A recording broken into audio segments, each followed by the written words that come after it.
প্রণয়ের অমল কাব্য পর্ব সংখ্যা ৩৮। লেখক ডিআরএম সোহাগ। গল্প পাঠে আমি অরোরা ইসলাম। মায়রা ছটফটিয়ে ওঠে। ইরফান দুই হাতে মায়রাকে নিজের দিকে আরেকটু টেনে নেয়। পিছনে মায়রার হাতের বাঁধন শক্ত করে। মায়রা সময় নিয়ে শান্ত হয়। নিঃশ্বাস নেওয়ার আশায় আবারও ছটফটায়। ইরফানের চোখে মুখে বিরক্তির ভাঁজ। একটুর জন্য ছেড়ে ইরফান বিড়বিড়িয়ে বলে, স্টুপিড, ডোন্ট ডিস্টার্ব মি। মায়রা স্বস্তির নিঃশ্বাস ফেলার আগে ইরফান ডান হাতে মায়রার গাল চেপে আবারও আঁকড়ে ধরে। পুরো ৩ মিনিট পর মায়রার ঠোঁট জোড়া ছেড়ে দেয় ইরফান। মায়রার চোখ বন্ধ। মেয়েটা শব্দ করে নিঃশ্বাস নেয়। ইরফান মায়রার মুখটা উঁচু করে ধরে রেখে পুরো মুখ অবয়বে দৃষ্টি বুলায়। পিছনে রাখা মায়রার হাত ছেড়ে বাঁ হাতে মায়রাকে নিজের সাথে চেপে ডান হাতে মায়রার ভেজা ঠোঁট জোড়া মুছে দেয়। মায়রা কেঁপে ওঠে। বন্ধ চোখে মাথা নিচু করে নেয়। ইরফান ঠোঁট বাঁকিয়ে সূক্ষ্ম হাসে। ক্ষীণস্বরে বলে, চকলেট খেয়েছিলে? মায়রা মাথা নিচু করে ইরফানের বুকে কপাল ঠেকিয়ে রাখে, যেন ইরফান তাকে একদমই দেখতেই পায় না। ইরফান ডান হাতে মায়রার হিজাবের পিনগুলো ধীরে ধীরে খুলতে থাকে। ঠান্ডা গলায় বলে, first chocolate is my favourite. Myra ইরফানের কথার অর্থ বুঝতে পেরে লজ্জায় বন্ধ চোখ জোড়া আরও খিচিয়ে নেয়। ইরফান মায়রাকে টেনে তার দিকে সরিয়ে দেয় হিজাব খুলবে বলে। মায়রা আবারও লেপ্টে দাঁড়ায় ইরফানের সাথে। ইরফান তার ফেস দেখলেই যেন সে শেষ হয়ে যাবে। কিছুতেই ইরফানকে তার মুখ দেখানো যাবে না। ইরফান ঠোঁট বাঁকিয়ে বলে, ইটস ওকে, আমি তোমাকে ঘুম পাড়াচ্ছি। মায়রা ঢোক গিলে ইরফানের থেকে একটু দূরে সরে দাঁড়ায়, তবে মাথা তোলে না। ইরফান মায়রার গাল ধরে মাথা উঁচু করে। মায়রার ঠোঁট জোড়ায় আঙুলের আলতো স্পর্শ দেয়। সাথে গম্ভীর গলায় বলে, ইন ফিউচার কাউকে জান প্রাণ বলে ডেকেছো তো, কথা বলার জন্য এটা আস্ত রাখবো না। স্টুপিড, লাস্ট ওয়ার্ডটা ধমকে বলে। মায়রা কেঁপে ওঠে। চোখ বুজে তার ঠোঁট জোড়ায় অবস্থানরত ইরফানের হাত তার ডান হাতে সরিয়ে দিতে চায়। ইরফান হাত সরিয়ে নেয়। এরপর মায়রার হিজাব খুলতে নিলে মায়রা মাথা নিচু করে মিনমিন করে বলে, দরজা খুলে দিন। ইরফান ভুরুকুসকে বলে, হোয়াই? আমার ঘরে যাব। ওই ঘর তো আর তোমার নেই, ওইটা স্টোর রুম হয়ে গিয়েছে। সাথে সাথে মায়েরা মাথা তুলে তাকায়, অবাক হয়ে বলে, কেন? তাহলে আমি কোথায় থাকব? ইরফান ঠান্ডা গলায় বলে, এখানেই থাকবে। ইরফানের দৃষ্টিতে মায়েরা আবারও মাথা নিচু করে নেয়। এখানে থাকবে মানে? এই লোকের সাথে এক ঘরে? ভাবতেই কেমন গলা শুকিয়ে আসলো। ইরফান মায়রার হিজাবটা টান মেরে খুলে দেয়। মায়রা দ্রুত মাথা তুলে তাকায় ইরফানের দিকে। আমতা আমতা করে বলে, এটা খুললেন কেন? ইরফান বিরক্তির কণ্ঠে বলে, স্টুপিড, সারা রাত মাথা বেঁধে রাখার ইচ্ছে ছিল? মায়রা জিভ দিয়ে ঠোঁট ভেজায়। ইরফান হাতের হিজাব বেডের ওপরে ছুঁড়ে ফেলে। মায়রার মাথার পিছনে হাত দিয়ে শক্ত করে খোপা খুলে দেয়। ঝরঝর করে চুল খুলে পিঠ সরিয়ে যায়। কিছু চুল কাত পেরিয়ে সামনে হেলে আসে। ইরফান তার দু হাতের আজলাই মায়রার দুগাল নিয়ে মৃদুস্বরে বলে, I don't like you, cause you are a little girl and stupid girl. Myra অদ্ভুত চোখে তাকায় ইরফানের দিকে। ইরফান মায়রার মুখ অবয়বে দৃষ্টি বোলায়। অতঃপর মায়রার গাল ছেড়ে উল্টো ঘুরে সোফায় গিয়ে বসে। পায়ের উপরে পা তুলে গম্ভীর গলায় বলে, ঘুমাও। মায়রা ইরফানের দিকে পিটপিট করে চেয়ে আসে। ইরফান তার ল্যাপটপ নিয়ে বসলো। বহু কাজ বাকি। মায়রা ইরফানের দিকে চেয়ে মাথা নিচু করে একবার তার পায়ের দিকে তাকালো। সেই দিন ইনায়া শুদ্ধ ভাইয়াকে যেমন জুতো ছুঁড়ে মেরেছিল, মায়রার ইচ্ছে করলো ইরফানের দিকে ওভাবে জুতো ছুঁড়ে মেরে আই ডোন্ট লাইক ইউ বাক্য এই লোকের মাথা থেকে ডিলিট করে দিতে। বিড়বিড় করলো, খবিশ লোক। ইরফান ল্যাপটপ থেকে চোখ সরিয়ে মায়রার দিকে তাকিয়ে ভুরু কুঁচকে বলে, তোমার কি পেট ভরেনি? আমি আসবো নাকি ঘুমাবে? কথাটা বলে ইরফান ল্যাপটপ হাতে নিয়ে দাঁড়িয়ে যায়। মায়েরা ঢোক গিলে দ্রুত বেডের অপর কোণায় গিয়ে উল্টো হয়ে শুয়ে পড়ল। ইরফান এগিয়ে গিয়ে মায়রার পাশে বেডে হেলান দিয়ে বসলো। ঘাড় বাঁকিয়ে মায়রার দিকে চেয়ে রেগে বলে, মেঝেতে ঘুমাতে চাইছো? মায়রা কিছু বলল না। সেই কোণাতেই পিঠ ফিরিয়ে ঘাপটি মেরে পড়ে থাকলো। ইরফান বিরক্ত হয়ে বাম হাতে মায়রার হাত ধরে টেনে তাকে ঘেঁষে শুইয়ে দেয়। মায়রা চেঁচিয়ে ওঠে। ইরফান বাম হাতে মায়রার পেটে রেখে ডান হাতে মায়রার গাল চেপে তার দিকে ফিরিয়ে ঠান্ডা গলায় বলে, জ্বালিও না আমায়। এগেইন চকলেট খাওয়া স্টার্ট করলে সারা রাতেও পেট ভরবে না আমার। মায়েরা ঢোক গিলে এলোমেলো দৃষ্টি ফেলে। ইরফানের হাত তার গাল থেকে সরিয়ে দিতে চাই, তবে পারে না। চোখ নামিয়ে মিনমিনে গলায় বলে, আমি ঘুমাবো। ইরফানের গম্ভীর স্বর, ওকে। মায়েরা ভাবল ইরফান তাকে ছেড়ে দিবে, কিন্তু ইরফান শুধু মায়েরার গলা ছাড়লো, পেট থেকে হাত সরালো না। মায়েরা ইরফানের দিকে তাকালে দেখলো ইরফান তার দিকে তীক্ষ্ণ চোখে চেয়ে আছে। মায়েরা আবারও মৃদু স্বরে বলে, ছাড়ুন। ইরফান ছেড়ে দিল মায়েরাকে। মায়েরা উল্টো ঘুরে চুপ করে চোখ বুঝলো, আর নড়ল না একটুও। ইরফান ল্যাপটপ অন করে কাজে মন দেয়। লিটল কুইন, তোমাকে কে কল করেছিল? কি হলো, বলছো না কেন? থাপ্পড় খাবে? আমার মাথা পুরো বিগড়ে দিয়েছে। আচ্ছা, এইবার দৃশ্যপট গেল ইনায়ার কাছে, বুঝছো? ইনায়া তার দু হাতে ফাইজের হাত তার মুখ থেকে সরাতে চায়। করে, মানে তার মুখ চেপে বলেছে কথা বলছে না কেন। এই লোকটাকে কি বলা উচিত? ফাইজ ব্যাপারটা বুঝতে পেরে ইনায়ার মুখ থেকে হাত সরিয়ে বলে, ও সরি। ইনায়া হাঁপানো কণ্ঠে চেঁচিয়ে বলে, আপনার প্রবলেম কি? এত রাতে আমার ঘরে কেন এসেছেন? ফাইজ রেগে বলে, একদম আমার উপর চেঁচাবে না। যার তার কথা বিলিভ করছো কেন? আমার এক্স ছিল? আর তোমার পেছনে কে পড়েছে, আমাকে বলনি কেন? ফাইজকে রাখতে দেখে ইনায়া চুপসে যায়। মিনমিন করে বলে, আমি বিলিভ করিনি। তাহলে আমাকে ব্লক করলে কেন? ইনায়া কি বলবে বুঝতে পারছে না। ফাইজ ধমকে বলে, এই মেয়ে, এই, আমাকে তোমার রোবট মনে হয়? কানের নিচে থাপ্পড় দিয়ে কান ফাটিয়ে দিব। তামাশা করো আমার সাথে? ব্লক করলে কেন? হাত শিরশির করে? আর আমি ওইদিকে ছটফট করে মরি। ইনায়া ভয়ে চুপসে যায়। এই লোক তো মারাত্মক রেগে আছে মনে হচ্ছে। এই জন্যই তার ভালো লাগে না। অসহ্য একটা, একদম তার ভাইয়ের মতো। ফাইজ ইনায়ার গাল চেপে বলে, কোন বেয়াদব তোমার পিছে পড়ে আছে? আমাকে বলনি কেন? আগে তোমাকে থাপড়িয়ে সোজা করব, তারপর ওই ছেলেকে। ইনায়া ফাইজের হাত সরিয়ে দেয় তার গাল থেকে। আমতা আমতা করে বলে, কেউ পিছে পড়ে নেই, আমার কাজিন রাতুল ভাইয়া ফান করেছে। ফাইজ তবদা খেয়ে চেয়ে থাকে কিছু সময়। ইনায়া ফাইজের দিকে আবারও বলে, আর মায়েরা আপনার এক্সচেঞ্জে মজা করেছে। ফাইজ অদ্ভুতভাবে আওড়ায়, হোয়াট? ইনায়া ঢোক গিলল। ফাইজ দুহাত কামড়ে রেখে হতাশার শ্বাস ফেলে বলে, এতগুলো ব্রিটিশের আমদানি কবে হলো আমার জীবনে? বিরক্ত কণ্ঠে বলে, শালার বউটাও ওদের সাথে গিয়ে যোগ দিয়েছে। ইনায়ের দিকে এগিয়ে এসে দাঁতে দাঁত চেপে বলে, তোমার একটুও মায়া নেই? আমি যে ছটফট করি, তুমি মজা নাও? কালকে হতে দাও, তোমার মজা বোঝাবো আমি। ওয়েট। সবগুলো জ্বালিয়ে পুড়িয়ে শেষ করলো আমাকে। ইনায়া মাথা নিচু করে নখ খুঁটছে। ফাইজ আফসোসের সুরে বলে, সবগুলো শুদ্ধর যমজ ভাই বোন। আর ইরফানের বউ তো শুদ্ধর কপি ভার্সন। ওটাকে কোথায় পেয়েছিল তোমার বাবা? ইনায়া রেগে বলে, আপনি মায়েরাকে উল্টাপাল্টা বলছেন কেন? ভাইয়াকে কিন্তু বলে দিব। ফাইজ চোখ ছোট ছোট করে তাকালো ইনায়ের দিকে। কেমন নাকের পাটা ফুলিয়ে তার দিকে চেয়ে আছে। ফাইজ শান্ত চোখে চেয়ে থাকে ইনায়ের দিকে। ইনায়া চোখ নামিয়ে মিনমিন করে বলে, আপনি যান। ফাইজ মৃদু স্বরে বলে, যাব না। ইনায়া ভুরু কুঁচকে বলে, মানে? ফাইজ ইনায়ের দিকে দুপা এগিয়ে এসে মৃদু হেসে বলে, কালকে তো আসতেই হবে বিয়ে করার জন্য, তাই আর যাব না কষ্ট করে। একেবারে তোমাকে বিয়ে করে সাথে নিয়েই যাব। কথাটা বলে ইনার হাত ধরে টেনে বলে, আসো ঘুমাই। ইনায়া চোখ বড় বড় করে বলে, মানে? কি বলছেন? আমার হাত ছাড়ুন। ফাইজ পিছু ফিরে ইনায়ের দিকে এগিয়ে গেলে ইনায়া পিছিয়ে যায়। ফাইজ গম্ভীর গলায় বলে, এ জীবনে বহুত জ্বালালে লিটল কুইন। তোমাকে যে ঠিক কি করব সেটা ভেবেই কুল পাই না আমি। ইনায়া ঢোক গিলে। ফাইজ ইনার হাত ছেড়ে ইনার বিছানায় উপর হয়ে শুয়ে পড়ে। ইনায়া চেঁচিয়ে বলে, কি করছেন? আপনার বাড়ি যান। ফাইজ পাত্তা দিল না। মৃদুস্বরে বলে, ঘুমাবো, ডিস্টার্ব করো না। ইনায়া বোকা চোখে চেয়ে থাকে ফাইজের দিকে। এগিয়ে গিয়ে বলে, আমরা এক ঘরে থাকতে পারবো না, আমাদের তো এখনো বিয়ে হয়নি।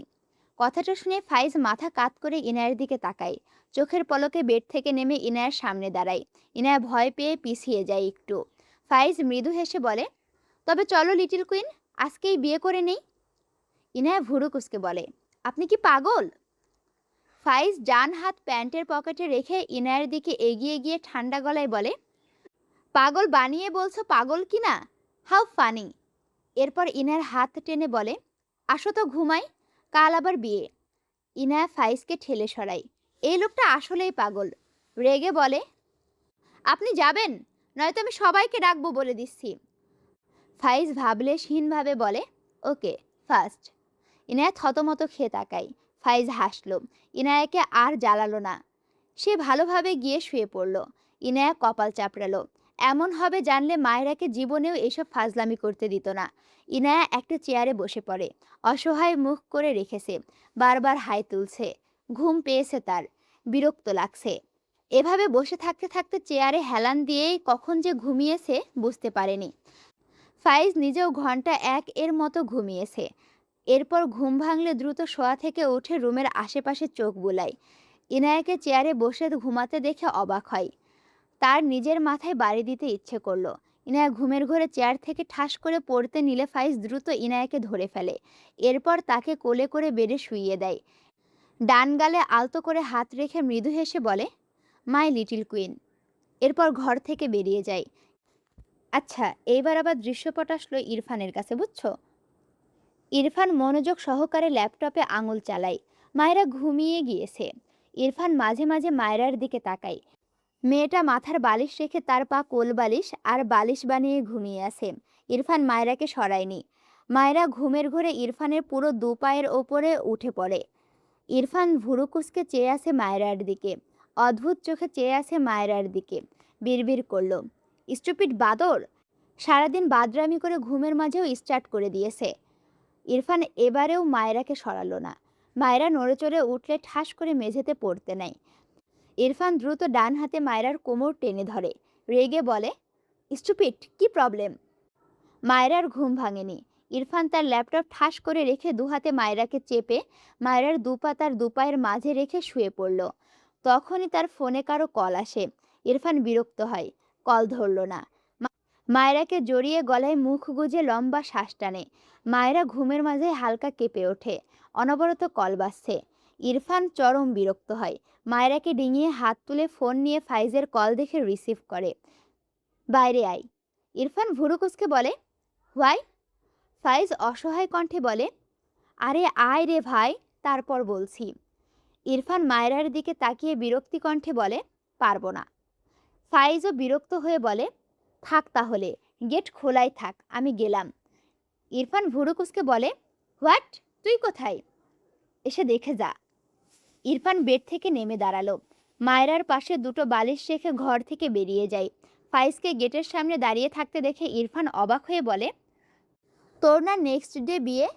ফাইজ কোমরে বাঁ হাত রেখে ডান হাতে কপাল চুলকে বলে, এক্সাইটমেন্টে আজকেই চলে এসেছি। ইরফান রেগে বলে, ফাজলামো করছিস? তুই এখানে কেন? ফাইজ বিরক্ত হয়ে বলে, যে বিচ্ছু বউ আমদানি করে এনেছিস সে তো আমার জীবন টানা নানা করে দিচ্ছে।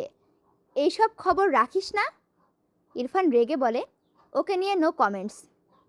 ফাইজ কিছু একটা ভেবে হেসে বলল, তোর বউ তো আমায় জান প্রাণ ভাবে। তোর তো কপাল পুড়ল, বেচারি আমাকে ছাড়া ঘুম হয় না, খেতে পারে না। ইরফান ফাইজের কলার ধরে রেগে দাঁতে দাঁত চেপে বলে, ওর এসব কথা তুই শুনলি কেন? ফাইজ অদ্ভুত চোখে তাকায় ইরফানের দিকে। লে হালুয়া, ওর বউ বলেছে তার দোষ নেই, সে শুনলো কেন সেটাই তার দোষ হয়ে গেল। ফাইজ বিরক্ত হয়ে বলে, এই বিচ্ছু বউকে নিয়ে সংসার কিভাবে করছিস? এক শুদ্ধকে নিয়েই পারি না, আরেকটা আমদানি করলি তুই। এর চেয়ে ওকে ডিভোর্স দিয়ে দে। লাস্ট কথাটা বলে আড়ালে একটু হাসল। ইরফান সাথে সাথে চিৎকার করে ওঠে, ফাইজ! ফাইজ ইরফানকে সত্যি সত্যি রাখতে দেখে ইরফানের কাঁধে হাত রেখে বলে, আরে ইরফান, সিরিয়াস হচ্ছিস কেন? ফান করলাম আমি। ইরফান ফাইজকে গায়ের জোরে ধাক্কা দিয়ে রেগে বলে, বের হয় এখান থেকে। ফাইজ বিরক্ত হয়ে বলে, আরে আমি তো তোর বোনের বর হতে যাচ্ছি, একটু সম্মান তো দে।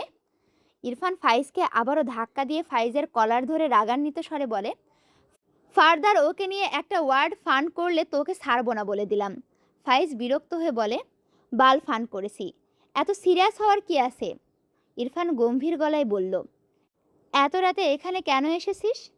ফাইজ অসহায় মুখ করে বলল, আজ রাতে কোনোভাবে আমার বিয়েটা দিয়ে দেওয়া যায় না? ইরফান বিরক্ত হয়ে বলল, রাত বিরাতে আমার বোনের ঘরে গিয়েছিলি কেন? থাপ্পড় খাবি? ফাইজ হতাশার শ্বাস ফেলে বলে, তোর বউ তো একাই 100, শুদ্ধটাকে টেক্কা দিয়ে দিয়েছে। ইনায়াকে দিয়ে আমায় ফোন করিয়ে বলেছে ইনায়া জেনে গিয়েছে আমার এক্স আছে। এরপর তোর বউ নিজের হাতে ব্লক করেছে আমার বউয়ের নাম্বার থেকে আমার নাম্বার। একটু থেমে বলে, এখানে থামলে তাও হতো। ওরে বাবা, তোর বউ তো থেমে যাবার পাত্রী নয়। সে তোর কোন কাজিন রাতুল ফাতুলকে দিয়ে ইনায়াকে দিয়ে পাখি পুখি সব ডাকিয়ে ফেনা তুলে ফেলেছে। আজকে ইনায়াকে বিয়ে করবে এসব হুমকি দিয়েছে। ভাবতে পারছিস তোর বউ কি অত্যাচারটাই না চালিয়েছে আমার ওপর? ইরফান বিরক্ত চোখে চেয়ে আছে ফাইজের দিকে। ছোট বাচ্চারা দুষ্টুমি করলে অন্য বাচ্চা এসে তার মাকে যেমন বিচার দেয়, ইরফানের নিজেকে তেমন মনে হলো। ওই স্টুপিড এর বাদরামির ভাষণ তার বন্ধুর কাছে শুনতে হচ্ছে। কণ্ঠে বিরক্তি ঢেলে বলে, এসব আমাকে বলছিস কেন? ফাইজ অবাক হয়ে বলে, ও মা, বউ তোর, তোকে বলবো না তো কাকে বলবো? এরপর চরম হতাশার শ্বাস ফেলে যেতে যেতে বলল, তোর বিচ্ছু বউটাকে একটু সামলা ভাই। শুদ্ধর জ্বালায় বাঁচি না, তোর বউটাও অ্যাড হয়েছে, জীবনটাই তেজপাতা। আচ্ছা, এইবার দৃশ্যপট আসলো ইরফানের বড় ফুপির কাছে, বুঝছো? সাহেলের অ্যাক্সিডেন্টের কথা শুনে ইরফানের বড় ফুপির সে কি কান্না। কিছু সময়ের জন্য বাড়িটা কেমন নিস্তব্ধতায় ছেয়ে যায়। কিন্তু বিয়ের আয়োজন সব শেষ, হুট করেই তো আর কিছু করা যাবে না।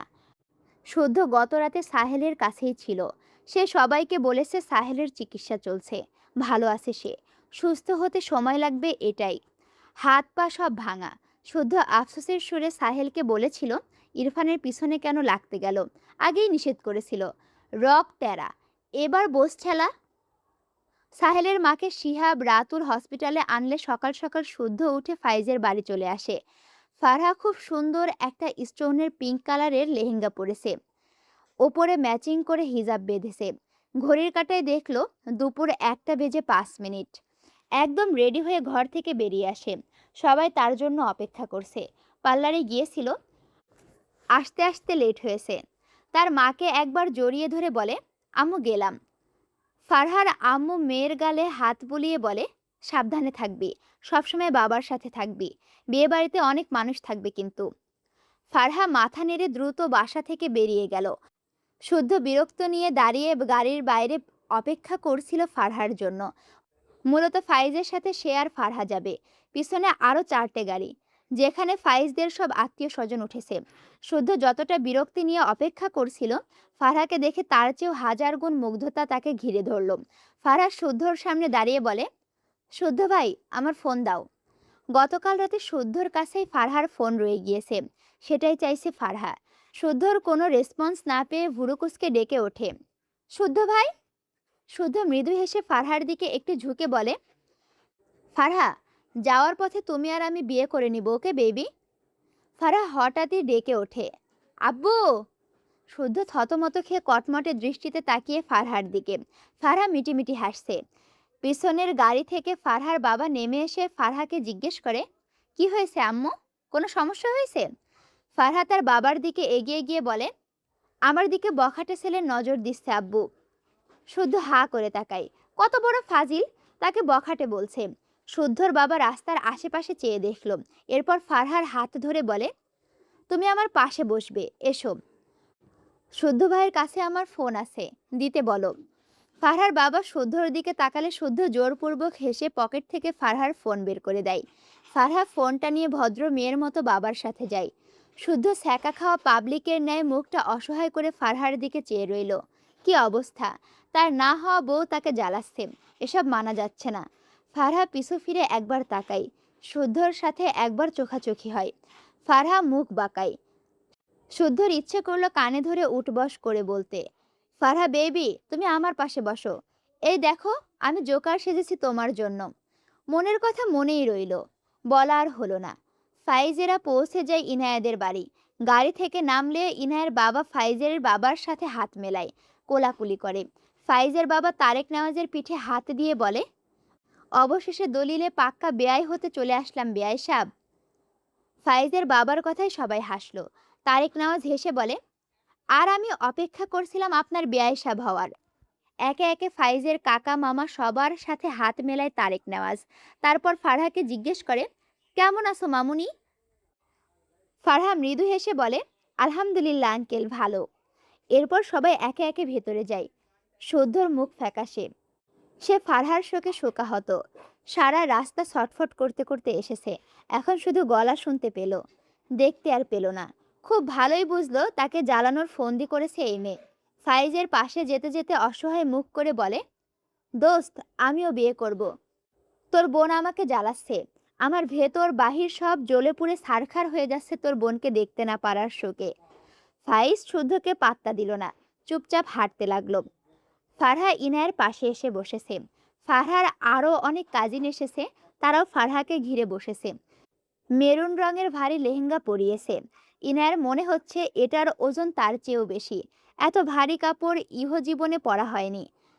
ফারহা ইনায়াকে এক হাতে জড়িয়ে ধরে বলে, তোমাকে দেখে আজ আমার ভাইয়ার কি হবে সেটাই ভাবছি, বুঝলে ভাবি?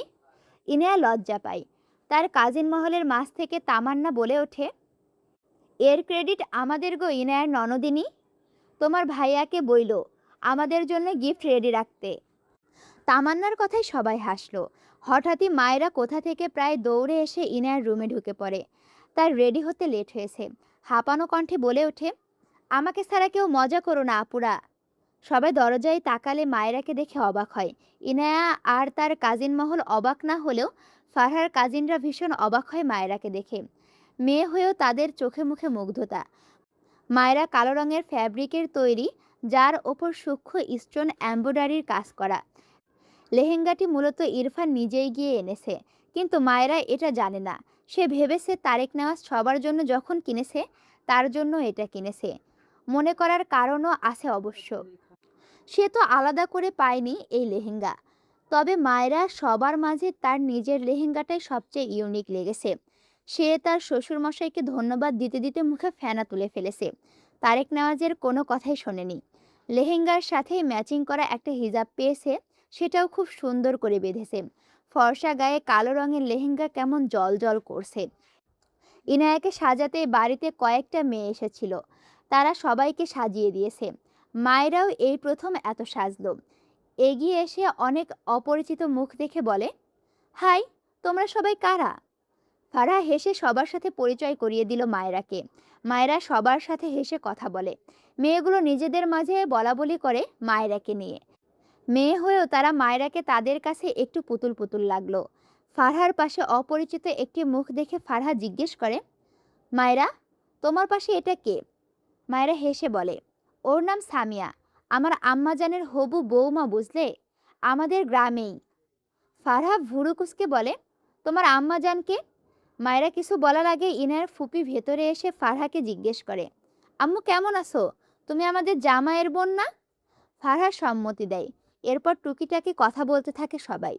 মায়েরা অসহায় মুখ করে ইনায়ার ঘর থেকে বের হয়ে আসে। তার খোপা খুলে গিয়েছে। হিজাবের নিচ দিয়ে অনেকক্ষণ ট্রাই করেছে খোপা করার, ব্যর্থ হয়ে বেরিয়ে আসলো। সব ঘরেই মানুষ। তার ঘরটা ইরফানের কথা মতো সত্যিই স্টোর রুমে পরিণত হয়েছে। বিয়েবাড়ির যাবতীয় জিনিসপত্র সবাই ওই ঘরে রেখেছে। একমাত্র ইরফানের ঘরটাই ফাঁকা আছে। সকাল থেকে তো মায়েরা ওই ঘরেই যায়নি। ইরফান যদি থাকে তবে কি করবে? ধীর পায়ে ইরফানের ঘরের দিকে এগিয়ে যায়। দরজা ঠেলে ভেতরে চোখ বুলিয়ে দেখলো ইরফান নেই। স্বস্তির নিঃশ্বাস ফেলে ঘরে গিয়ে দরজা আটকে দেয়। এরপর দ্রুত আয়নার সামনে গিয়ে মাথার হিজাব ফটাফট খুলে ফেলে। এরপর কোমর সমান চুলগুলো শক্ত করে খোপা করতে লেগে লেহেঙ্গার ওপরের পার্টের চেন ফট করে খুলে যায়। মায়েরার কেঁদে দেওয়ার মতো অবস্থা হলো। শুধু ঝামেলা বাঁধছে। বিরক্ত লাগলো। খোপা করা রেখে চুলগুলো ডান পাশে এনে রাখে। আগে চেন লাগিয়ে তারপর খোপা করবে, ভাবনা এই। সেই অনুযায়ী দুহাত পিছনে নিয়ে চেন লাগানোর চেষ্টা করে, কিন্তু পারছে না। প্রায় অনেকক্ষণ চেষ্টা করেও ব্যর্থ হয়ে কান্না পায় তার। এখন কি করবে? ভাবনার মাঝেই কেউ খট করে দরজা খুলল। মায়েরা দ্রুত পিছু ফিরে তাকায়। ইরফানকে দেখে চোখ বড় বড় হয়ে যায়। হায় আল্লাহ, এটাই বাকি ছিল। ইরফান দরজা ভিড়িয়ে দেয়। মায়েরা পিট পিট করে ইরফানের দিকে চেয়ে আসে। কালো পাঞ্জাবি পরেছে লোকটা। মায়েরা এর আগে সাদা পাঞ্জাবি পরে দেখেছিল, আজ কালো পাঞ্জাবি পরে কেমন অন্যরকম লাগে ইরফানকে। মায়েরা আমতা আমতা করে ইরফানের ভাবনা বাদ রেখে নিজের করুণ অবস্থার কথা ভেবে ঢোক গিলল। ইরফান মায়েরার পা থেকে মাথা পর্যন্ত তীক্ষ্ণ দৃষ্টি বুলায়। তার পছন্দ করা লেহেঙ্গায় মুড়িয়ে মেয়েটাকে দেখে চোখ ধাঁধিয়ে যায় তার। ঠোঁট বাঁকিয়ে সূক্ষ্ম হাসে। বিড়বিড় করে, মাই বাট ফ্লাওয়ার। ধীর পায়ে মায়রার দিকে এগিয়ে আসলে মায়রা ঢোক গিলে মিনমিন করে বলে, একটা আপুকে ডেকে দিবেন প্লিজ। ইরফান বোধহয় শুনল না। মায়রার দিকে অপলক চেয়ে এগিয়ে আসে। মায়রা স্বভাবসুলভ জিভ দিয়ে ঠোঁট ভেজায়। ইরফান মায়রার সামনে এসে দাঁড়িয়ে মায়রার মুখ পানে মন্ত্রমুগ্ধ ন্যায় চেয়ে মৃদু স্বরে জিজ্ঞেস করে, কোথায় ছিলে এতক্ষণ? মায়রা এলোমেলো দৃষ্টি ফেলে বলে, আপুদের সাথে। ইরফান সামনে আয়নার দিকে দৃষ্টি নিবদ্ধ করে রাখে। মায়রার পিছনের চেন খোলা, যেখানে পিঠের বাদামি তিল কেমন জ্বলজ্বল করছে। আয়নায় সৃষ্ট প্রতিবিম্বের দিকে কেমন অদ্ভুত নজরে চেয়ে ইরফান শুকনো ঢোক গিলল। মায়েরা মাথা তুলে ইরফানের দিকে তাকিয়ে বুঝল না লোকটা আসলে কোন দিকে চেয়ে আছে। মনে হলো তার পিছনের দিকে চেয়ে আছে। ভাবনা রেখে বলে, একটা আপুকে ডেকে দিবেন। ইরফান দৃষ্টি ঘুরিয়ে মায়রার মুখ পানে তাকায়। আরেকটু মায়রার দিকে চেপে বা হাত পিছনে নিয়ে গিয়ে খোলা চেইনের ভাঁজে হাত গলিয়ে দিলে মায়রা ঝাঁকি দিয়ে ওঠে। কাপা গলায় বলে, কি করছেন? ইরফান মায়রার পিঠে তিলটার ওপর বুড়ো আঙুলের সাহায্যে আলতো হাতে স্লাইড করে। মায়রার পা থেকে মাথা পর্যন্ত শিরশির করে। ইরফান মায়রার মুখ অবয়বে দৃষ্টি বুলায়। ডাগর ডাগর চোখ দুটো, ঠোঁটে ডার্ক রেড কালার লিপস্টিক। ইরফানের নিজেকে কেমন অস্বাভাবিক লাগলো। তার ডান হাত মায়রার গালে ডুবিয়ে দেয়। হাতের বুড়ো আঙুল মায়রার ঠোঁটজোড়ার উপরে রাখে। মায়রা চোখ নামিয়ে নিয়ে বারবার ঢোক গিলছে। ইরফান জিভ দিয়ে তার কালচে পোড়া শুষ্ক ঠোঁটজোড়া ভিজিয়ে মোহনীয় গলায় বলে, এত সেজেছো কেন স্টুপিড? ইরফানের ভয়েস চড়ে মায়েরার শরীরটা যেন আরও অসাড় হয়ে আসলো। আসসালামু আলাইকুম রহমাতুল্লাহ। তোমাদের শরীর অসাড় হলে চলবে না। আর অসাড় যদি হয়েও থাকে তাহলে লাইক কমেন্ট শেয়ার করে তারপরে ঘুমায় পড়ো, বুঝছো? দেখা হচ্ছে পরবর্তী ভিডিওতে। আমি তোমাদের সাথে আছি, তোমাদের অপ্রিয় পাঠিকা অরোরা ইসলাম। আল্লাহ হাফেজ।